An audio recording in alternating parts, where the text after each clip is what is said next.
कल हम देख रहे थे एक अनुप्रस्थ त्वरण, और आज हम उसके अगला टॉपिक देखेंगे कि कोणीय वेग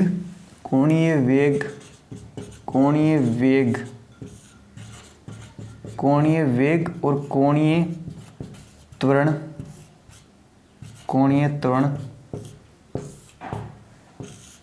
एंगुलर वेलोसिटी और एंगुलर एक्सीलरेशन। तो एंगुलर वेलोसिटी क्या है? एंगुलर वेलोसिटी मतलब थीटा डॉट का मतलब कि कोण में समय के सापेक्ष जो उसके वेग में जो परिवर्तन है वो क्या है? वो है कोणीय वेग। तो इसको हम लिखते हैं D theta upon D T. मतलब कोण में कि अगर ये कोई कोण है, मतलब घूमता हुआ जा रहा है, कोई व्यक्ति घूमता हुआ जा रहा है, तो उसके वेग में जो समय के सापेक्ष परिवर्तन है वो है कोणीय वेग। तो यहाँ कोणीय वेग मतलब कोण में परिवर्तन समय के सापेक्ष, तो कोण में परिवर्तन समय के सापेक्ष। और यहाँ कोणीय त्वरण, तो कोणीय त्वरण क्या है? कोणीय त्वरण है कोणीय वेग में समय के सापेक्ष परिवर्तन। तो कोणीय वेग क्या है? Theta dot. तो थीटा डॉट में समय के सापेक्ष परिवर्तन, तो डी अपॉन डी टी। तो डी अपॉन डी टी का मतलब एक डॉट आ गई, तो थीटा डबल डॉट, यहाँ से थीटा डबल डॉट। तो कोणीय वेग थीटा डॉट और कोणीय त्वरण थीटा डबल डॉट, इसका मतलब D theta dot upon D T. और कोणीय वेग का मतलब theta dot equal to D theta upon D T. अब आगे एक और थ्योरम है, थ्योरम मतलब रिलेशन आ गए, उसके बाद में हम करेंगे क्वेश्चंस उसके। तो यहाँ आगे की थ्योरम है कि कोणीय वेग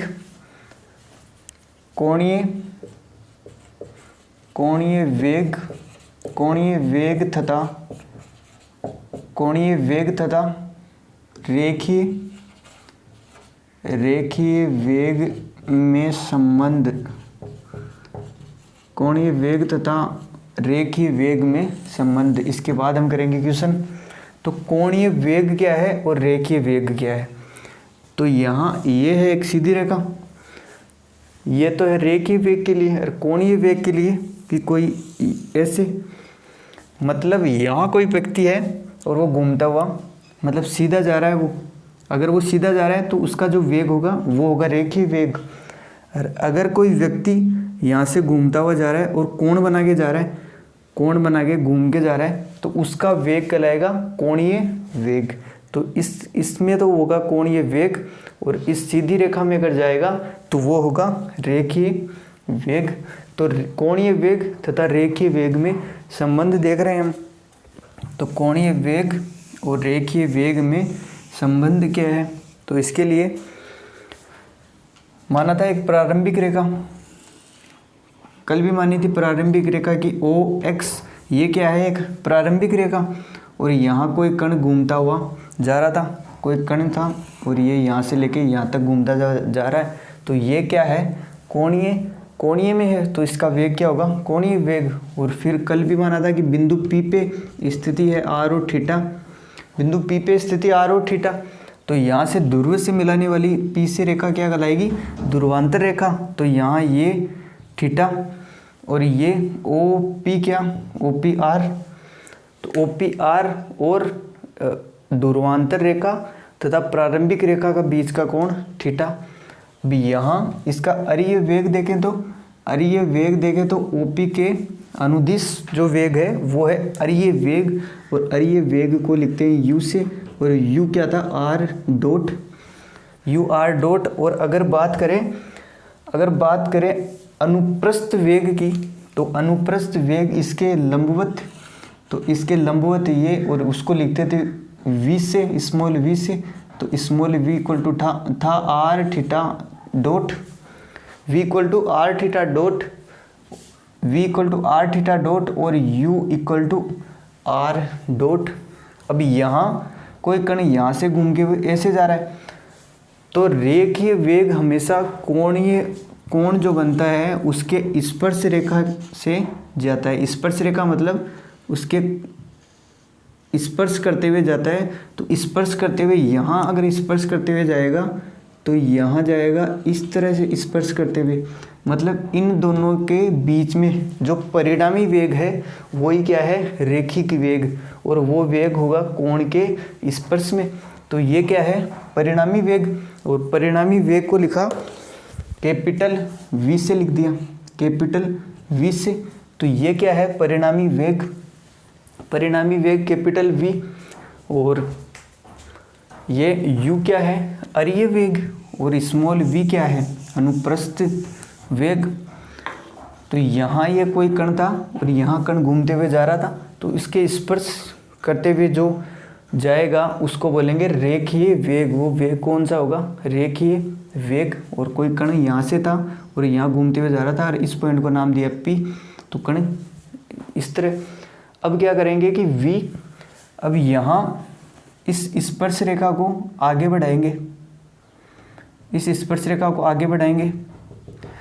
तो स्पर्श रेखा जो ये प्रारंभिक रेखा है OX, जो प्रारंभिक रेखा थी, और तथा स्पर्श रेखा जो है ये स्पर्श रेखा है, और यहाँ नाम दे दिया T, यहाँ T नाम दे दिया। तो PT स्पर्श रेखा, PT स्पर्श रेखा तथा OX प्रारंभिक रेखा के बीच का जो कोण है उसको बोलते हैं साई।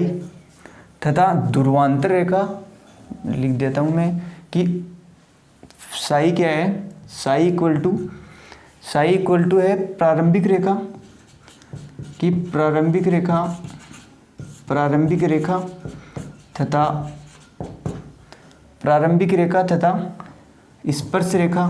स्पर्श रेखा PT के मध्य का कोण, और फाई, इस कोण को बोलेंगे फाई। मतलब फाई इक्वल टू प्रारंभिक रेखा, सॉरी प्रारंभिक रेखा नहीं, ये कौन सी रेखा थी, ध्रुवांतर रेखा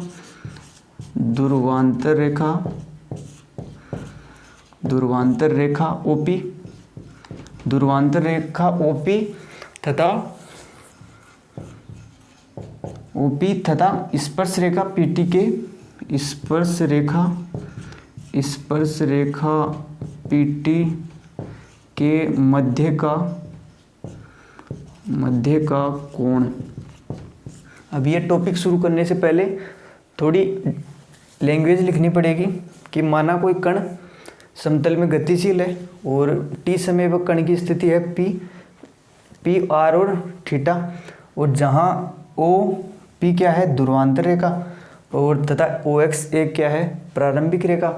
माना P पर अरीय वेग U है, U equal to R theta है, तथा अनुप्रस्थ वेग V equal to R theta dot है, तथा कोण के दिशा में, मतलब कोण के स्पर्श रेखा के सापेक्ष जो वेग है वो क्या है, परिणामी वेग है, मतलब वही क्या है, रेखीय वेग। तो रेखीय वेग तो है कैपिटल V, ये लिखेंगे। और बाद में लिखेंगे कि ये साई क्या है, प्रारंभिक रेखा तथा स्पर्श रेखा के मध्य का जो कोण है वो है साई, और फाई क्या है, ध्रुवांतर रेखा OP तथा स्पर्श रेखा PT के मध्य का कोण वो क्या है, फाई है।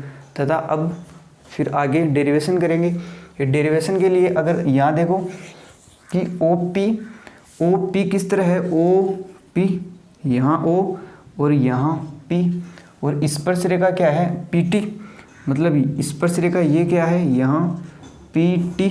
तो यहाँ ये दे रखा है फाई, तो इसके ये भी क्या हो जाएगा, फाई। ये फाई क्यों होगा, क्योंकि शीर्षाभिमुख कोण की ये जितना कोण होगा ये भी उतना ही कोण होगा।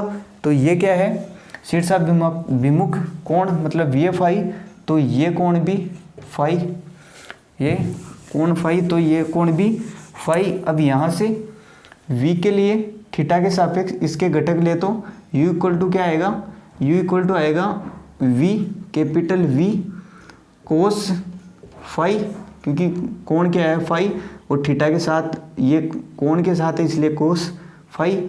और यहाँ इसके साथ देखें तो इक्वल टू, इसके साथ देखेंगे तो V कैपिटल V कोस साइन, क्योंकि थीटा के साथ वाली तो होती है कोस, और जो थीटा के साथ नहीं है वो होता है साइन, तो साइन फाई।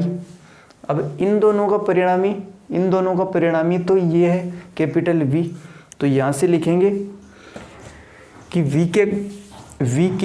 कैपिटल वी के घटक निम्न है, कैपिटल वी के घटक निम्न है। और यहाँ संबंध किसमें चाहिए, रेखीय वेग। तो रेखीय वेग तो क्या है, कैपिटल वी, और कोणीय वेग क्या था, पहले देखा था कोणीय वेग होता है थीटा डॉट, मतलब इन दोनों में एक समीकरण लाना है कि थीटा डॉट इक्वल टू कुछ आ जाए कि वी आ जाए, कैपिटल वी इनके गुणा में कुछ आ जाए और इसके गुणा में कुछ आ जाए, आए तो ये संबंध लाना है। तो वी के घटक कौन कौन से हुए, वी के घटक हुए कि u equal to R dot equal to capital V cos phi, और कोस फाई और समीकरण नंबर 1 दे दिया। और यहाँ से V small V equal to R theta dot equal to capital V और साइन फाई, और समीकरण नंबर 2। अब यहाँ से चाहिए कि इसमें संबंध कि थीटा डॉट और कैपिटल वी में संबंध। तो यहाँ से ये समीकरण ले लेते हैं, समीकरण 2। तो समीकरण 2 को मैं इक्वल कर लेता हूँ थीटा डॉट के, तो theta dot equal to we upon R और साइन फाई, और समीकरण नंबर 2 संबंध आ गया ये कि थीटा डॉट में और कैपिटल वी में संबंध, यही तो चाहिए था। अब साइन फाई की वैल्यू और निकाल लेते हैं, ये समीकरण नंबर क्या है 3। तो साइन फाई की वैल्यू, अब साइन फाई की वैल्यू के लिए क्या करेंगे, साइन फाई की वैल्यू कैसे आएगी, साइन फाई की वैल्यू आ सकती है कि साइन फाई के लिए त्रिकोणमिति लगे, और त्रिकोणमिति क्या, एल अपॉन के। अब यहाँ साइन थीटा लंब अपॉन कर्ण, अब यहाँ साइन थीटा लग नहीं सकता क्योंकि ये कोण अगर 90 डिग्री होगा, इनमें से अगर कोई भी कोण 90 डिग्री होगा इस त्रिभुज में तभी लग पाएगा, अन्यथा नहीं लगेगा। इसलिए क्या करेंगे, यहाँ से एक लंब डालेंगे इस पीटी स्पर्शरेखा पर। तो यहाँ से ये एक लंब डाला, तो ये कोण क्या है 90 डिग्री, और इस बिंदु को भी आप कोई नाम दे सकते हो, कोई भी इस बिंदु को नाम दे दो आप y, इस बिंदु को नाम दे दो y। तो ये क्या हुआ 90 डिग्री। अब त्रिभुज क्या हो गया, त्रिभुज ओ पी वाई। अगर त्रिभुज ओ पी और वाई को देखें तो इसमें 90 डिग्री है और इसमें साइन फाई की वैल्यू निकल सकती है। तो इस बिंदु को कोई ना कोई नाम देना पड़ेगा इस रेखा को, तो ओ वाई को नाम दे दिया स्मॉल पी। अब ये तो क्या था कैपिटल पी, और इस दूरी को नाम दिया है स्मॉल पी। अब यहाँ से अगर साइन फाई की वैल्यू निकले तो त्रिभुज, समकोण त्रिभुज ओ पी और वाई में, समकोण त्रिभुज कौन सा, ओ पी और नीचे तक डैश डैश वाली वाई। तो ओ पी वाई ये, और टी कहाँ है, टी है यहाँ इस बिंदु पे। तो ओ पी वाई में साइन, ओ पी वाई में, अब यहाँ इसकी वैल्यू देख रहे हैं कि साइन फाई की वैल्यू, साइन फाई के लिए लंब अपॉन कर्ण, कोण क्या है फाई, तो कोण के सामने वाली भुजा लंब और 90 डिग्री के सामने वाली भुजा कर्ण। तो कर्ण तो क्या है, कर्ण है OP, और OP की लंबाई क्या है, OP की लंबाई थी R, और लंब क्या है, लंब है स्मॉल p। तो उसके लिए साइन फाई इक्वल टू लंब अपॉन कर्ण, तो लंब क्या है स्मॉल p, और कर्ण क्या है OP। तो OP की लंबाई है R, OP की लंबाई R। अब समीकरण नंबर 4। अब यहाँ से साइन फाई की वैल्यू रख देंगे समीकरण 3 में। तो समीकरण 4 का मान समीकरण 3 में रखने पर, समीकरण 3 में रखेंगे साइन फाई की वैल्यू, तो theta dot equal to we upon r small r, और साइन फाई की वैल्यू यहाँ रख देंगे, साइन फाई की value small p upon r. तो theta dot equal to capital V और small p upon r square, और यही क्या है स्मॉल अपॉन आर स्क्वायर। यही क्या है, कोणीय वेग तथा रेखीय वेग में संबंध। अब ये संबंध किस प्रकार से, क्योंकि कोणीय वेग v में तथा थीटा डॉट v क्या था, रेखीय वेग, और कोणीय वेग थीटा में एक समीकरण लाना था। तो ये क्या है, कोणीय वेग तथा रेखीय वेग में संबंध। कोणीय वेग तथा रेखीय वेग में संबंध के लिए क्या किया कि एक कोई कण मान लिया घूमता हुआ समतल में, बिंदु P पे निर्देशांक r और थीटा, उस पर देख लिए अरीय वेग क्या है और अनुप्रस्थ वेग क्या है, और स्पर्श रेखा में जो कोण जो वेग होता है वही होता है रेखीय वेग। तो रेखीय वेग मान लिया कैपिटल V। तो अगर ये कैपिटल V, तो यहाँ से फिर इस कोण को माना फाई, तो ये भी फाई, और यहाँ से V के घटक ले लिए इस V के, तो एक तो इस दिशा में और एक इस दिशा में। तो यहाँ से समीकरण आया 1 नंबर, समीकरण 2 नंबर। अब समीकरण 2 से देखा कि थीटा डॉट का मान निकाल लिया कि इक्वल टू V/R, ये आर गया इस साइड में, तो V/R साइन फाई। अब चाहिए थी साइन फाई की वैल्यू, तो साइन फाई की वैल्यू के लिए इस त्रिभुज में तो त्रिकोणमिति लग नहीं सकती थी, क्योंकि 90 डिग्री होना चाहिए एक ना एक कोण, तो यहाँ 90 डिग्री नहीं था। तो क्या किया, इससे इस पे लंब डाल दिया, इस OPT स्पर्श रेखा पे, तो यहाँ एक लंब डाला। फिर त्रिभुज OPY में लगाया साइन फाई, तो आया स्मॉल p/r, स्मॉल p/r की वैल्यू यहाँ रखी। तो theta dot equal to V/R और p/r, तो यहाँ से कैपिटल P/r स्क्वायर और थीटा डॉट, तो theta dot equal to VP/r square. अगर हमें कोणीय वेग पूछे कि थीटा डॉट निकालो और देख कोणीय वेग की वैल्यू, तो यहाँ कोणीय वेग की वैल्यू रख देंगे v, और p का मान दे रखा होगा और r का मान दे रखा होगा, तो हम कोणीय वेग निकाल सकते हैं। ठीक है, फिर नेक्स्ट क्लास में हम करेंगे इसके क्वेश्चन। ठीक है, फिर tata bye bye, see you.